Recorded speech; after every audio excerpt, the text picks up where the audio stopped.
5 now? Now, choose one and give it to me. Okay. One first. Okay. All right. Ano ang masasabi mo sa paggamit ng confidential funds ni Vice President Sara Duterte? Hindi lamang dapat yung kay Vice President Sara Duterte imbestigahan. Lahat ng gumagamit ng confidential funds, kung may iimbestigahan, lahat. Pero hindi tinanong, isa ang lang. tanong is about Sara Duterte. Yung paggastos niya ng confidential funds, sinabi niya hindi siya magpapaliwanag sa Kongreso. Tama ba yun? Tama, sapagkat binibigyan siya ng COA until January or February of this year to comply with documentation. Yung notice of disallowance, Karen, ito'y malaking kasinungalingan. Ang notice of disallowance ay hindi kasong kriminal. Hindi yun finding of guilt.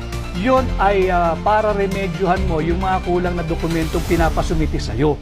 At binibigyan pa siya ng January or February of this year. Therefore, the investigation conducted by the House of Representatives, if at all, premature. Huwag mong pangunahan ng COA.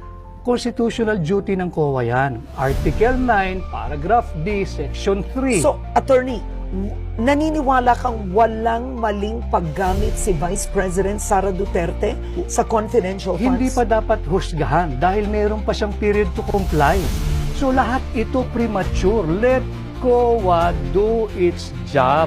Huwag pakialaman ng Kongreso yung trabaho ng COA because it is not the core function of Congress to do the function of COA. Okay, next. Okay, next question. Pabor ka ba na gawing legal ang divorce sa Pilipinas? Hindi ako komportable dyan sa pagpapaligal ng gagawing legal ang O divorce. bakit? Ayaw mo yung salitang divorce? Sapagkat nandyan na yung annulment at yung legal separation. At sa tingin ko, sapat na yan. At again, on constitutional ground, mahirap naman basta lang tayong susuong sa divorce bill dahil malinaw na kinikilala ng ating saligang batas, Article 2, Section 12 of the Constitution. Pinapalakas kinikilala ang pagiging sagrado ng pamilya.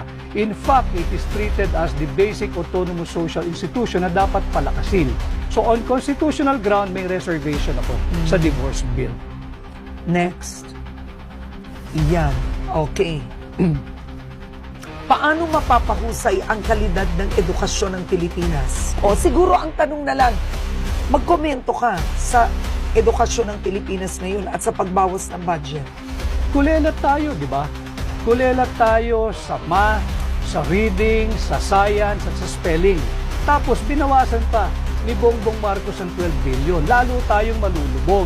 We are not using our public money to do proper public investment.